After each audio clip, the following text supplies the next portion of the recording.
Come in, please. May I come in, sir? Come in, please. Good afternoon, sir. Good afternoon. Good afternoon, sir. Good afternoon, sir. आइए. Shri Jitendra Meena. Yes, sir. Please take a seat. Thank you, sir. Okay, आपका साक्षात्कार का माध्यम हिंदी है. Yes, sir. तो हिंदी में निर्बाध रूप से अपना परिचय दें, संक्षिप्त परिचय सबको. सर, जैसा कि आप जानते हैं, मेरा नाम जितेंद्र मीना है जी. मैं राजस्थान के अलवर ज़िले का रहने वाला हूँ जी. मैंने अपनी ग्रेजुएशन राजस्थान कॉलेज जयपुर से आर्ट्स फैकल्टी में किया है तथा अपना पोस्ट ग्रेजुएशन हिस्ट्री विषय में किया है. उसके बाद सर मैं 2022 से यूपीएससी की तैयारी कर रहा हूँ. ठीक sir. Jitendra, you are from Rajasthan. Yes. Alwar किस चीज़ के लिए फेमस है? Sir Rajasthan specially Alwar sir एक तो सर अपने ऑटोमोबाइल सेक्टर के लिए फेमस है और दूसरा सर सरिस्का टाइगर रीजन काफ़ी फेमस है. सरिस्का वो कुछ हॉट उसमें था, वाटर में कुछ कंट्रोवर्सी थी सरिस्का के बारे में, वो क्या है? सर वाटर के बारे में नहीं, सरिस्का के बारे में कुछ कंट्रोवर्सी थी. Yes, sir, वो yes. क्या थी? सर सरिस्का के बारे में कंट्रोवर्सी ये थी कि जो सरिस्का का क्रिटिकल हैबिटेट जोन होता है उसके आसपास खनन की गतिविधियां की जाती थी जिसकी वजह से उसको नुकसान हो रहा था. और दूसरी कंट्रोवर्सी ये थी कि सर उसके जो क्रिटिकल टाइगर हैबिटेट है उसके आसपास वहाँ के स्थानीय लोगों ने कुछ क्षेत्रों पर अतिक्रमण किया हुआ है. तो उसकी वजह से भी जो ह्यूमन और वन जीव का कॉन्फ्लिक्ट है उसका इशू आता रहता है. पीछे जैसे ये था कि वहाँ पर टाइगर जो है बिल्कुल खत्म हो गए हैं. Yes sir. तो कहने का मतलब है कि इन्हीं कारणों के कारण खत्म हुए थे या कोई और भी कारण था? नहीं सर, ये भी एक कारण था कि लोगों ने जैसे पर्यावरण के जैसे टाइगर के आवास का अतिक्रमण किया था. उसके अलावा एक और कारण था कि उस समय पोचिंग का और शिकार का काफी जैसे टाइगर की खाल थी उसका अंतरराष्ट्रीय बाजारों में काफी मार्केटिंग थी. उसकी वजह से उनका शिकार भी होता था. ये और एक मेजर रीजन. अच्छा, कोर एरिया में और बफर एरिया में इंक्रोचमेंट बहुत थी. कोर एरिया में भी इंक्रोचमेंट है? नहीं सर, बफर एरिया में इंक्रोचमेंट है, उसकी वजह से कोर एरिया में इफेक्ट होता है. अच्छा, ये राजस्थान को हम लोग रंगीलो राजस्थान बोलते हैं, क्यों बोलते होंगे हमारो रंगीलो राजस्थान को? क्या कारण रहा होगा? सर मैं एग्जैक्ट अनुमान तो नहीं लगा पा रहा जैसे, लेकिन मैं सोच रहा हूँ सर जैसे उसमें कल्चर डाइवर्सिटी काफी ज्यादा है. ठीक है. तो उसकी वजह से सर उसे रंगीला राजस्थान कहा जाता है. कल्चर और कोई कुछ नेचुरल भी है क्या? अपने आप में डिफरेंट कलर्स हैं? हाँ सर, जैसे डिफरेंट जैसे थार का राजस्थान है. थार एरिया वहाँ पे सर रेत ज्यादा मिलती है तो लगभग जैसे रेत की वजह से थोड़ा येलो. ठीक हो गया. और सर एक हल्दी घाटी है काफी फेमस है सर अपने जो पीले रंग की वजह से. क्या कारण है? वो पीला क्यों है वहाँ? आर्टिफिशियली इंड्यूस्ड है या क्या वो नेचुरली है वहाँ पीला? जी सर, नेचुरली वो घाटी है, उसका कलर जैसे पत्थर और मिट्टी है उसका कलर पीला ही है. हाँ. क्या कारण है, क्यों है पीला? वो कोई मिनरल है उसमें, ऐसा कोई तत्व है ऐसा कि जो कि इसको पीला बना देता है? सर मैं एग्जैक्ट तो नहीं जानता पर सर ऑब्वियसली कोई ना कोई तत्व तो होगा जिसकी वजह से वो पीला है. ओके. अच्छा, ये वहाँ पर जो स्टेट एनिमल क्या है? सर राजस्थान. हाँ. राजपूत चिंकारा. और दूसरा सर ऊंट को हम क्या कहते हैं डेजर्ट्स के लिए या राजस्थान के लिए? जैसे सर थार का हवाई जहाज कहा जाता है वो. शिप या क्यों बोलते हैं शिप? क्या कारण है? सर उसका ये कारण है कि ऊंट जैसे उसके पैरों की तली होती है काफी चौड़ी होती है और उसमें टेम्परेचर तुलनात्मक जितना अन्य जानवरों को लगता है उतना फील नहीं होता. उस वजह से रेगिस्तान में यात्रा करने के लिए वो एक सुलभ परिवहन माना जाता है. ठीक है. और दूसरा उसकी जो चलने की गति है वो काफी तेज होती है. तो कम टाइम में ज्यादा डिस्टेंस तय कर सकते हैं. इस कारण जो मेजर बॉर्डर एरियाज में तो बीएसएफ जवानों की सुरक्षा के काम में वो काफी ज्यादा.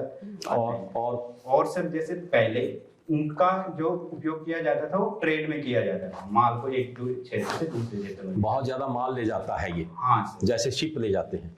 सर शिप के बराबर तो नहीं पर शिप जैसे ले जाते हैं सी में, ऐसे ही ये भी काफी अच्छा है. वहां पर और कोई साधन नहीं है इसलिए. हाँ. अच्छा, और कोई कारण?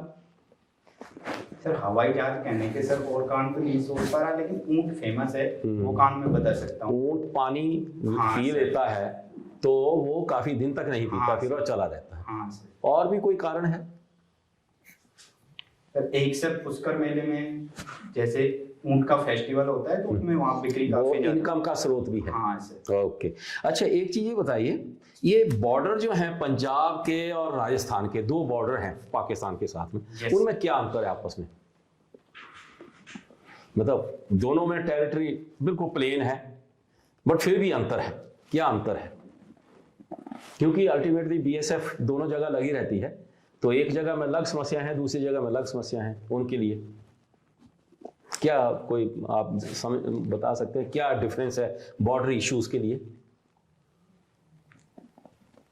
सर मैं आपका क्वेश्चन सर बेहतर तरीके से समझ नहीं पाया कि आप क्या जानना चाहता हूं मैं कि पंजाब का बॉर्डर और राजस्थान का बॉर्डर पाकिस्तान के लिए कैसे अंतर है, क्या अंतर? दोनों प्लेन एरियाज हैं। Yes. अंतर क्या है? सर पंजाब का बॉर्डर जो पाकिस्तान के साथ लगता है वो सर सिंध क्षेत्र में लगता है, जबकि सर राजस्थान का कुछ एरिया है जो कराची के आसपास क्षेत्र में भी लगता है। और सर जैसे राजस्थान है उस क्षेत्र में जैसे थार का मरुस्थल है, ज्यादा विस्तृत है, और पंजाब एरिया में जैसे कम थार रेगिस्तान है, पैदावार जैसे नदियों की वजह से सतलज नदी है उसकी वजह से। लास्ट क्वेश्चन, वो जो वो दूरी जो है बीएसएफ के लिए वो 5 या 10 किलोमीटर से बढ़ाकर 50 किलोमीटर कर दी है सर्विलेंस के लिए, क्या जरूरत पड़ गई इसकी? सर इसके लिए जैसे जरूरत मेरे सर जहाँ मैं सोच पा रहा हूँ, इसे जैसे इंफ्रास्ट्रक्चर डेवलप करना होता है, जैसे बॉर्डर के एरिया के नजदीक है तो हम इतना बेहतर इंफ्रास्ट्रक्चर सुरक्षा की दृष्टि से नहीं कर सकते, तो थोड़ा दूर अगर हम इंफ्रास्ट्रक्चर करेंगे तो उससे थोड़ी सुरक्षात्मक दृष्टिकोण ज्यादा बेहतर रहता है। आपने अपने डेफ में मेंशन किया है कि आपने पल्स पोलियो में पार्टिसिपेट किया था। आप ये बता सकते हैं कि वैक्सीन जो हेजिटेंसी है जो हमने कोविड के टाइम पे देखा था, लोग वैक्सीन लगवाना नहीं चाहते हैं, कोविड जो हमारी पल्स पोलियो की वैक्सीन थी वो बहुत कामयाब रही, जबकि बाकी कई सारी बीमारियों की वैक्सीन हमारी इतनी कामयाब नहीं रही। उसकी वजह है वैक्सीन हेजिटेंसी। हम पल्स पोलियो के वैक्सीनेशन प्रोग्राम से क्या सीख सकते हैं सो दैट हम वैक्सीन हेजिटेंसी को बीट करें बाकी डिजीज़ के लिए भी? सर पल्स पोलियो अभियान की जो वैक्सीन थी उसमें हमारा मेजर सीख ये ले सकते हैं कि उसमें हमने जो स्थानीय लोगों का, समुदाय का, जैसे टीचर्स हो गए, एनजीओ हो गए, उनका काफी योगदान रहा था। उसकी वजह से जो उसकी समाज में सोशल एक्सेप्टेंस थी वो काफी बेहतर हुई थी और लोग उससे भावनात्मक रूप से जुड़ पाए थे और उसका वास्तविक महत्व समझ पाए थे कि वैक्सीन का वास्तविक पर्पज क्या है। लेकिन जैसे कोविड-19 वैक्सीन एक ऐसे टाइम पे हमने लागू करी थी जब लोगों को एक अलग ही कोविड-19 का डर था और सोशल मीडिया की वजह से अफवाहें काफी ज्यादा थी, तो इस वजह से और तो लोगों का इसमें इन्वॉल्वमेंट था जो जमीनी स्तर पर कम हो पाया था। तो हम ये सीख सकते हैं कि हम जमीनी स्तर पर अगर कोई भी प्रोग्राम लागू कर रहे हैं तो उसमें लोगों को पहले उसके बारे में जागरूक किया जाए, फिर उनको उसकी जिम्मेदारी दी जाए जिससे उनमें स्वामित्व की भावना आए, तो उससे वो प्रोग्राम ज्यादा सक्सेस हो सके। जैसे आपने कहा कि हमें पहले अवेयरनेस करनी चाहिए कम्युनिटी लेवल पे, तो वो किस तरीके से, किस माध्यम से हम करा सकते हैं कि लोगों को हम नज करें को वैक्सीन की तरफ आए? सर हम उसमें कई तरीके अपना सकते हैं। पहला, जैसे सोशल मीडिया के माध्यम से कर सकते हैं, और सोशल मीडिया ऐसे लोगों के द्वारा की जानी चाहिए जिन पर लोगों को विश्वास हो। दूसरा, हम जैसे लोकल लेवल पर जैसे कि हम अभियान चला सकते हैं, गांव-गांव में जैसे पोलियो के तहत हमने पल्स पोलियो अभियान चलाया था, वो चला सकते हैं। उसके अलावा हम एनजीओज का भी यूज कर सकते हैं, पंचायत स्तर पर पंचायत का भी, समिति का यूज कर सकते हैं, और ग्राम पंचायत का भी इसमें यूज कर सकते हैं। तीसरा जो मुझे लगता है सर पर्सनल लेवल पर, जैसे हर गांव से हमारी गवर्नमेंट में कुछ ना कुछ लोग हमेशा प्रशासन में होते हैं, तो हम उन्हें अपनी जॉब एरिया के अलावा गांव की जिम्मेदारी दें जागरूकता के लिए, तो मुझे लगता है लोगों की एक्सेप्टेंस ज़्यादा होगी। ओके, जैसे हमारे पास 2 बूंद जिंदगी के ये स्लोगन था, वैसे हम ला सकते हैं। ठीक है, आपने यहाँ पे लिखा है कि running for health and fitness. आप बता सकते हैं आज हमारे पास मेजर लाइफस्टाइल डिजीज़ कौन कौन सी हैं, और रनिंग से हम या हेल्दी लाइफस्टाइल से किस तरह से उनके साथ डील कर सकते हैं, जो कि हमारे लिए बहुत बड़ा डिजीज़ बर्डन बनती जा रही है? सर पहली जो मुझे लगता है कि बर्डन बनती जा रही है, मोटापे की बहुत ज़्यादा समस्या रही जा रही है। तो अगर सर हम रेगुलर रनिंग करते हैं तो उसमें हमें मोटापे में तो कमी मिलेगी, उसके अलावा एक और प्रॉब्लम जो अभी देखी जा रही है, मेंटल हेल्थ का इशू काफ़ी देखा जा रहा है, तो उसमें हमें काफ़ी संतुलन रनिंग की वजह से मिलता है। और इसके अलावा रनिंग से हमारी जो हार्ट से रिलेटेड बीमारियां होती हैं उनमें काफ़ी रिलीफ मिलता है। जैसे डायबिटीज़, हाँ सर। लाइफस्टाइल की डिजीज़ हाँ। इसको कह सकते हैं। ठीक है, क्या इस लाइन में गवर्नमेंट ऑफ इंडिया ने कोई इनिशिएटिव्स या प्रोग्राम्स लाए हैं? Yes sir. जैसे किसी का नाम जैसे बताएं। सर एक तो फिट इंडिया मूवमेंट है, हम्म। वो सर काफ़ी फेमस हो रहा है। उसके अलावा सर जैसे खेलो इंडिया यूनिवर्सिटी गेम्स चल रहे हैं, उन गेम्स में भी जैसे रनिंग को या अन्य एक्टिविटीज को इसीलिए प्रमोट किया जा रहा है ताकि हम बेटर हेल्थ रख सकें, लोगों की, बच्चों की। एजुकेशन के साथ साथ हम हेल्थ को भी उतना ही महत्व दें, क्योंकि उसकी वजह से उत्पादकता पे काफ़ी फर्क पड़ता है। हम फिट इंडिया मूवमेंट जैसी इनिशिएटिव्स को किस तरह से प्रमोट कर सकते हैं सो दैट लोग जो हैं वो आगे फिटनेस की तरफ ज़्यादा ध्यान दें, बिना कोर्जन के, बिना फोर्स के? सर एक तो पहला तो यही कि लोगों को जागरूक किया जाना चाहिए कि इस जो हमने प्रोग्राम चलाया इसके वास्तव में महत्व क्या है। तो उसकी वजह से लोगों का, जैसे हॉस्पिटल की बजाय मुझे लगता है कि लोग रनिंग करना ज़्यादा पसंद करेंगे। दूसरा सर, जैसे समय समय पर, जैसे अभी राजस्थान में सड़क सुरक्षा जागरूकता के लिए 21 दिसंबर को रन फॉर जयपुर अभियान चल रहा है, तो उसमें सर लोग इस तरीके से जागरूकता प्रोग्राम्स में इन्हें अगर हम हर डिस्ट्रिक्ट के लेवल पर चलाएं, डिस्ट्रिक्ट या फिर विलेज लेवल पर, तो लोग इसमें प्रमोशन अपने आप होंगे। उसके अलावा जैसे राजस्थान में एक ग्रामीण खेल प्रोग्राम और चला था, तो वो भी इसी पर्पज से चला था। तो मुझे लगता है कि सारे स्टेट्स में इस तरह के हम प्रोग्राम चला सकते हैं। ओके, आप राजस्थान से हैं, सर ने आपसे बॉर्डर के बारे में पूछा, तो इस पे मैं ये जानना चाहता हूँ कि आप स्टूडेंट ऑफ ज्योग्राफी रहे हैं ग्रेजुएशन में भी, तो ज्योग्राफी की अंडरस्टैंडिंग और टेक्नोलॉजी की अंडरस्टैंडिंग से हम बॉर्डर के जो इश्यूज़ हैं, वहाँ जो बॉर्डर से ड्रग्स आते हैं, एमिनिशंस आते हैं UAVs की वजह से, तो इनको कैसे चेक कर सकते हैं गवर्नमेंट, और इसके लिए क्या कर रही है सो दैट हम बॉर्डर पे इन्फिल्ट्रेशंस और ड्रग या एमिनिशंस के आने को रोक सकें? सर ज्योग्राफी और टेक्नोलॉजी का यूज करके, जैसे ज्योग्राफी का यूज करके, जैसे हम ज्योग्राफी के माध्यम से ये देख सकते हैं कि हमें यहाँ पर कौन सी टेक्नोलॉजी बेहतर तरीके से यूज हो सकती है। जैसे राजस्थान का मेजर एरिया प्लेन एरिया, तो वहाँ पे हम बाड़ लगा सकते हैं जैसे तारों की, उसमें टेक्नोलॉजी का ये यूज कर सकते हैं, हम टेक्नोलॉजी को स्मार्ट फेंसिंग करेंगे। तीसरा, हम रडार और ड्रोन के माध्यम से उस क्षेत्र का बेहतर सर्विलांस कर सकते हैं। तो इस तरीके से हम इसका बेहतर मैनेजमेंट कर सकते हैं। और सरकार इस बारे में कर रही है, जैसे बॉर्डर एरिया डेवलपमेंट प्रोग्राम चला रही है, उसके तहत उस क्षेत्र की इंफ्रास्ट्रक्चर का डेवलपमेंट कर रही है, और साथ के साथ लोगों में जैसे शिक्षा, स्वास्थ्य, जागरूकता के लिए प्रोग्राम चला रही है, ताकि लोग उसमें सहयोग करें और ड्रग्स जैसी गतिविधियों में कम से कम शामिल हो। ओके, मेरा आखिरी क्वेश्चन, आपने लिखा है कि आप ग्रेजुएशन में आपका स्टैटिस्टिक्स सब्जेक्ट रहा। Yes. आप बता सकते हैं कि स्टैटिस्टिकल बायस कौन से होते हैं जिसकी वजह से हम सही पॉलिसी नहीं बना पाते हैं? सिर्फ स्टैटिस्टिकल बायस जैसे कई लेवल पर हो सकते हैं। जैसे पहला हो सकता है कि हम डेटा कलेक्शन के स्तर पर, जैसे हम डेटा कलेक्ट कर रहे हैं तो हम एक सैंपल क्या रख रहे हैं। अगर हम कम सैंपल रख के कोई बड़ा परिणाम देखना चाहते हैं तो वहाँ ऑब्वियसली बायसनेस आ सकती है। दूसरा होता है, जैसे हम डेटा को जब हम मैनेज करते हैं अपनी टेबल्स में, तो उस टाइम हमारा मैनेज करने में इंडेक्स बना रहे हैं, उसमें हम किन किन हेडिंग्स को रख रहे हैं, और फिर जो हम डेटा रख रहे हैं उसमें व्यक्तिगत थॉट्स कितने काम कर रहे हैं, वो भी एक हो सकता है। और तीसरा, जो हम परिणाम के स्तर पर जो रिजल्ट देते हैं, तो उसमें कितनी हमारी इंटीग्रिटी है और हम किन टेक्नोलॉजीज के बेस पे कर रहे हैं इवैल्यूएशन, वहाँ भी बायसनेस आ सकती है। Okay Jitendra, all the best. Thank you sir. Jitendra, yes sir. आपके इलाके से प्रमुख हाईवे कंट्री का दिल्ली मुंबई एक्सप्रेस हाईवे गुजर रहा है। Yes sir. अलवर से। इसके सोशियो इकोनॉमिक इम्पैक्ट बताओ, 3 क्या मेजर सामाजिक आर्थिक प्रभाव इससे हुए हैं? सर इससे जब हाईवे बना था तो सोशली पहला इम्पैक्ट जिसे हम पॉजिटिव और नेगेटिव दोनों में रख सकते हैं, जैसे लोगों को भूमि अधिग्रहण की वजह से इस विस्थापित किया गया था, पहला ये।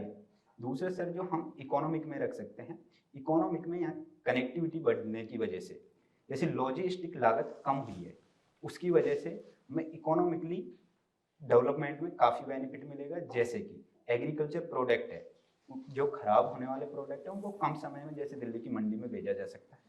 उसके अलावा इंफ्रास्ट्रक्चर डेवलपमेंट होने की वजह से निवेश बढ़ने की काफ़ी संभावना है। और अभी हमने देखा है कि जैसे पिनान एक क्षेत्र है जहाँ पे उस हाईवे से कट निकला है, वहाँ पर डेवलपमेंट इतनी प्रोग्रेस हुई है कि वहाँ पे होटल और रेस्टोरेंट वगैरह काफ़ी ज़्यादा, और भूमि की जो कीमत है काफ़ी हद तक बढ़ गई है। उसकी वजह से लोगों की इनकम में भी मुनाफा हुआ है। और बेहतर लोकल कम्युनिटी के लिए, जिन किसानों की ज़मीन गई है उनके लिए और बेहतर फायदे होते, इसके लिए क्या किया जा सकता था? अभी तो एक एलिवेटेड हाईवे चला गया पूरा क्रैश बैरियर लगा करके, यस सर। और 20-25 किलोमीटर के बाद जाके कट है, तो उस पूरे 20-25 किलोमीटर में जिन किसानों की ज़मीन चली गई, यस सर। उनके लिए तो एक हवाई पट्टी बन के चली गई। Yes sir. और क्या बेहतर हो सकता था जिससे लोकल कम्युनिटी जिसकी ज़मीन गई है उसको और बेहतर फायदा हो सकता? सर इसमें हम ये कर सकते थे, जैसे जिन लोकल कम्युनिटीज़ की ज़मीन गई है उनका पुनर्स्थापना के लिए और साथ में साथ रोजगार के लिए कोई बेहतर विकल्प उपलब्ध करा सकते थे। जैसे कि हम उन्हें आसपास के क्षेत्रों में, जैसे कोई जैसे होटल, उनमें रोजगार में उनको प्राथमिकता दी जाए जो लोकल कम्युनिटीज़ की ज़मीन गई है। उसके अलावा उन्हें एजुकेशन में कुछ बेहतर कर सकते थे, ताकि वो लोग केवल अपनी इनकम के बेस पे, इनकम सोर्स क्या होता है कि सर जैसे उन्हें एक बार में वहाँ पैसे दिए गए तो उन पैसों का कुछ भी यूज हो सकता है। ये नहीं कि उन पैसों को हमेशा पॉजिटिव यूज में ही लिया जाए, तो उन्हें पॉजिटिव यूज के लिए उन्हें कुछ बेहतर डायरेक्शन दी जा सकती थी। जैसे कि हम उनकी कुछ, अगर कोई स्टार्टअप में काम करना चाहे तो हम स्टार्टअप में कर सकते थे, और एजुकेशन में करना चाहे तो हम एजुकेशन सेक्टर में उन्हें बढ़ावा दे सकते थे। यदि सरकार इस एक्सप्रेस हाईवे के बनाने के साथ साथ यस इसके किनारे किनारे सर्विस रोड भी बनाती एट ग्रेड, यस सर। तो उससे इस इलाके में इकोनॉमिक एक्टिविटीज़ को एक बहुत बड़ी गति नहीं मिल पाती? Yes sir. जैसे लखनऊ से आगरा जो हाईवे बना है, यस सर। उसमें एक्सप्रेस हाईवे तो है ही, बट एंड्स में सर्विस रोड्स भी ऑल थ्रू, तो उससे economic activity and local communities को बहुत फायदा हुआ है। अच्छा, चलो ये बताओ ERCP क्या है? Sir eastern Rajasthan canal project है सर। इसमें जो चंबल नदी है उससे एक नहर निकाली जा रही है, जो कि ईस्टर्न राजस्थान के कुछ मेजर जिलों में पानी की, पेयजल की और सिंचाई की आपूर्ति, इसका मुख्य उद्देश्य है। इसका नया नाम क्या है? सॉरी, नए नाम के बारे में तो सर अभी भी पढ़ लेना। Okay sir. सरकार ने नया नाम इसका बदल दिया है, ओके सर। और उसी के तहत अभी मंजूरियां हुई हैं, क्योंकि बहुत रिलेवेंट है अलवर, दौसा, इस सब जिलों के लिए। ये बताओ कि राजस्थान में ट्रेडिशनली पानी एक चुनौती रहा है।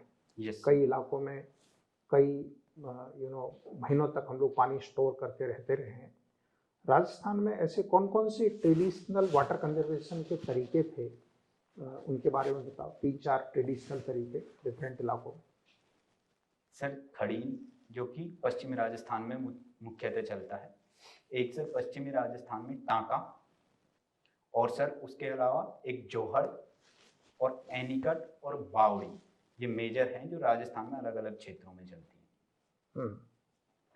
गुड। बीमारू राज्यों के बारे में आपने सुना है? Yes sir. Bimaru? Yes sir. क्या है ये?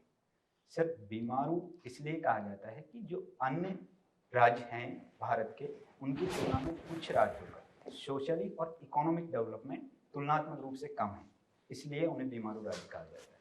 कौन से राज्य हैं ये? सर इसमें कुछ समय पहले, जैसे अभी तो एग्जैक्ट नहीं मालूम, लेकिन राजस्थान की गणना होती थी। उसके अलावा सर यूपी, बिहार, ये मेजर स्टेट हैं जिन्हें बीमारू राज्यों में गणना की। बीमारू पूरा बताइए। BIMARU सब है? आपको मालूम है? थोड़ा सोचिए। BIM बिहार, बिहार, मध्य प्रदेश, मध्य प्रदेश, राजस्थान और ओडिशा। UP UP. अच्छा यू है, यू। Sorry sir. ये कर्व कर्व। ये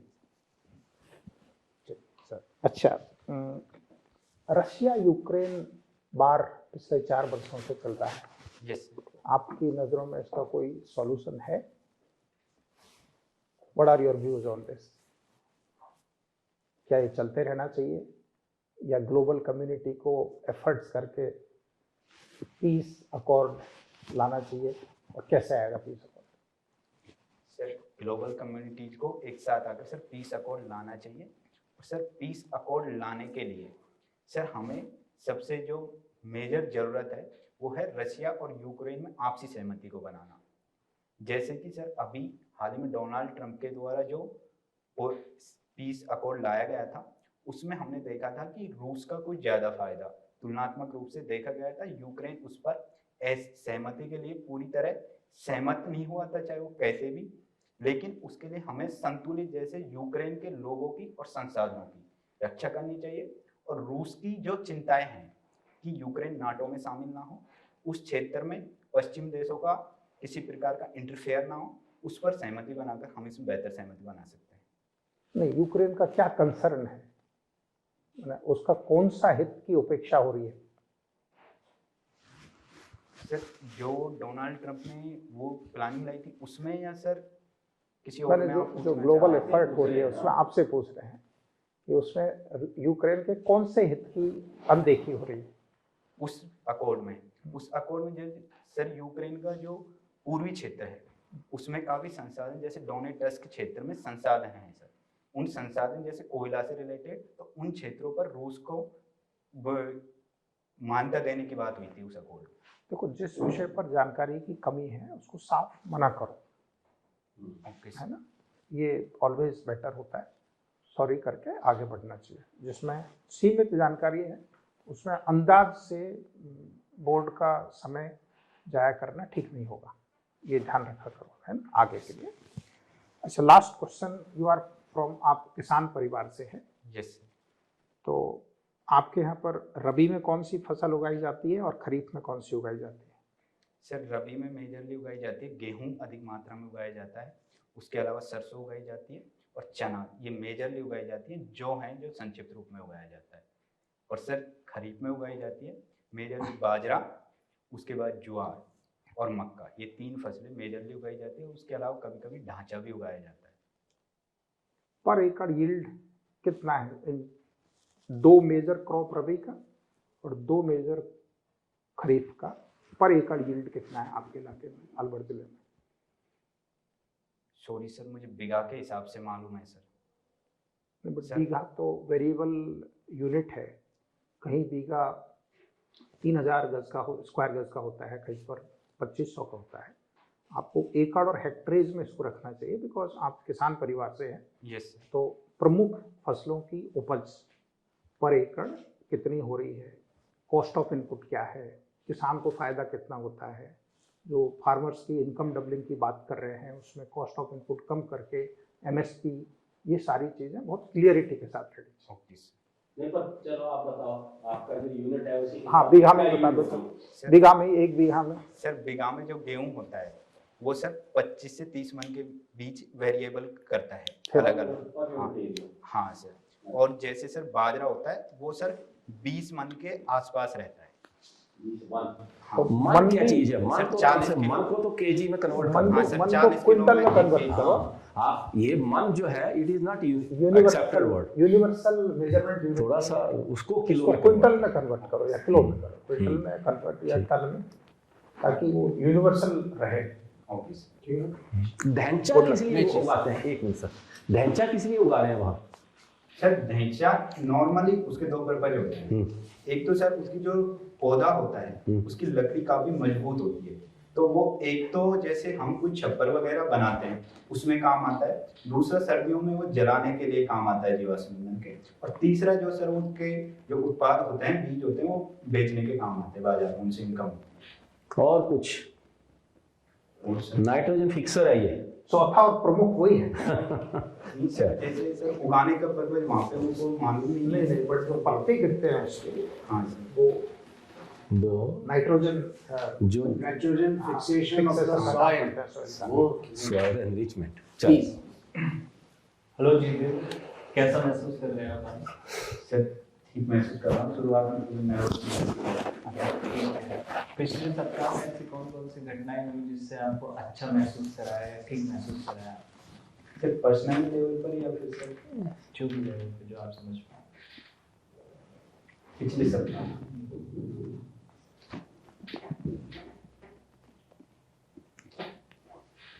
ऐसी कोई विशेष घटना तो नहीं सर, मैं जनरली फैमिली के साथ रहता हूँ तो सर अच्छा ठीक है। आप ये बताइए कि आप आर्टिफिशियल इंटेलिजेंस आपने सुना है? Yes sir.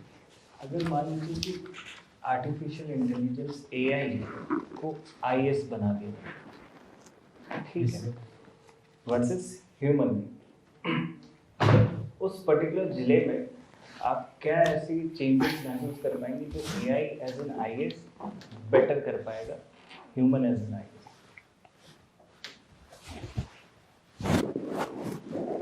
जैसे कि सर एआई प्लानिंग के तौर पर, जैसे हम प्लानिंग में व्यक्ति एक ह्यूमन माइंड अगर कोई प्लानिंग करता है तो उस प्लानिंग में एआई प्लानिंग डेटा के बेस पर करेगा पूरी तरह, तो वो ज़्यादा स्पेसिफिक प्लानिंग करेगा।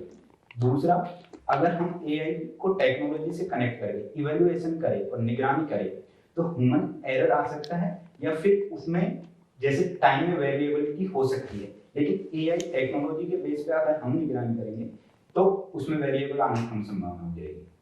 तो क्या हमें रिप्लेस कर देना चाहिए फिर एआई से?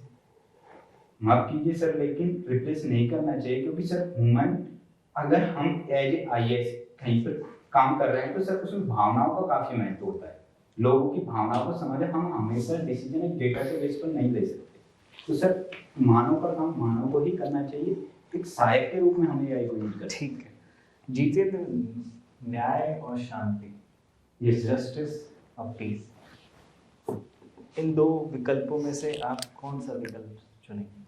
अगर एक तरफ जस्टिस हो एक तरफ पीस, व्हाट वुड यू? मैं न्याय को चूज सर न्याय को इसलिए चूज करूँगा क्योंकि अगर सर लोगों के साथ हर तरीके, हर सेक्टर, जैसे सोशली, इकोनॉमिकली या फिर किसी अन्य तरीके से अगर न्याय होता है तो ऑब्वियसली शांति आ जाएगी समाज। ठीक है। आप एक ट्राइबल कम्युनिटी से बिलोंग करते हैं? यस। आपके आसपास के रीजन में या आपके रीजन में जहाँ से आप आते हैं, वहाँ से ऐसी कौन सी ट्राइबल प्रैक्टिस है जो विलुप्त हो रही है जिसको आप बचाना चाहते हैं?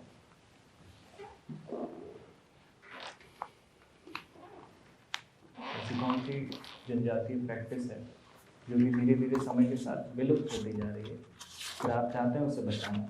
कौन सी ऐसी प्रैक्टिस है?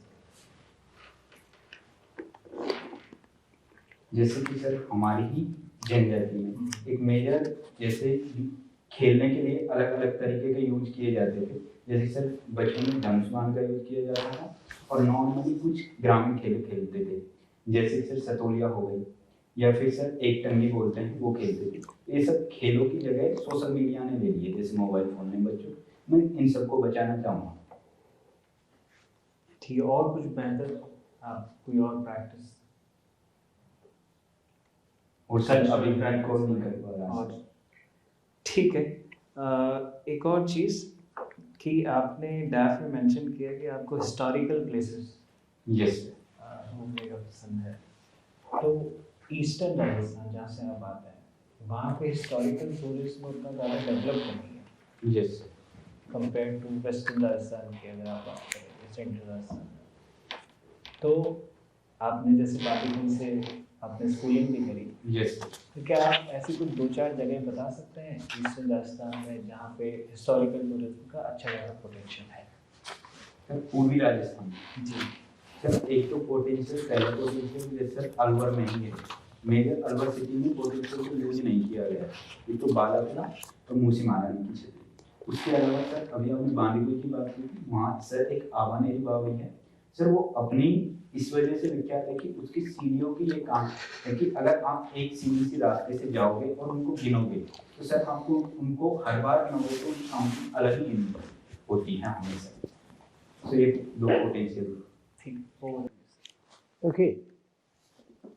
Due to paucity of time, I'll just ask you one question. Okay sir. आपका हिस्ट्री और पॉलिटिकल साइंस से ताल्लुक रहा है। यस। मैं आपको ये फ्रीडम दे रहा हूँ, ये आज़ादी दे रहा हूँ कि आप भारत भूमि की पूरे इतिहास में ट्रैवल कर सकते हैं। किसी भी किरदार को, पात्र को उठाकर आप यहाँ ला सकते हैं आज की स्थिति में। तो अब आप अपनी देश की कैबिनेट की संरचना कीजिए। प्रधानमंत्री छोड़ दीजिए, प्रेसिडेंट छोड़ दीजिए, किसको वित्त मंत्री, रक्षा मंत्री, गृह मंत्री, जहाज रानी, शिक्षा, सपोजिंग चाणक्य को आपने वित्त मंत्री बना दिया, ओके सर। अब किसी और को भी लाइए। 1900 से पहले का होना चाहिए, या समकालीन नहीं चाहिए। चलो बनाओ अपनी कैबिनेट सर और बना पाए तो प्रधानमंत्री आपको बना देंगे। चलिए। शिक्षा मंत्री सर मैं कालिदास को बनाना चाहूँगा। ओके, बहुत बढ़िया, चलिए।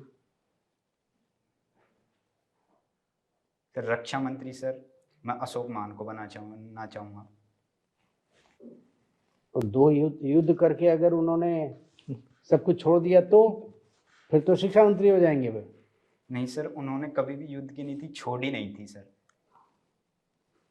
उन्होंने शांति का रास्ता अपनाया था, लेकिन युद्ध की नीति कभी पूरी तरह त्याग उसके बाद भी युद्ध किया था, बिल्कुल सही। चलो और अब और बताओ। चलो, अशोक महान, जहाज रानी, सड़क परिवहन, कल्चर, महिलाओं का, महिला बाल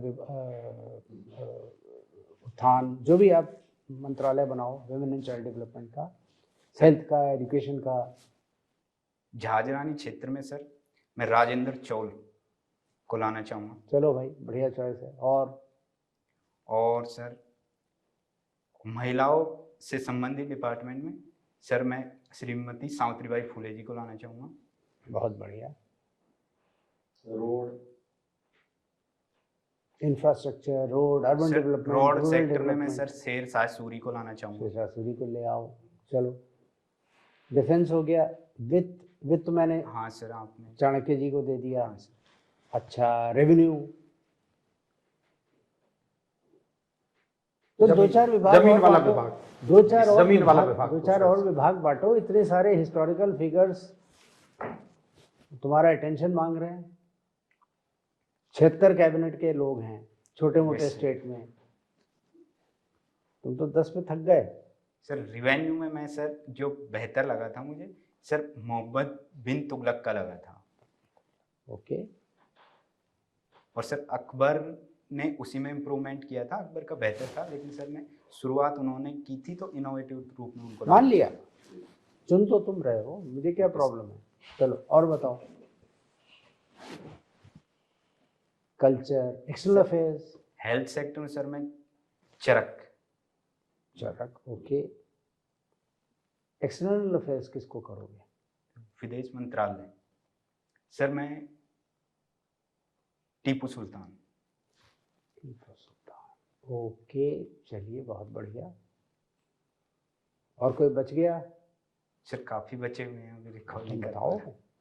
information and broadcasting, tourism, information broadcasting, education हो गया ना?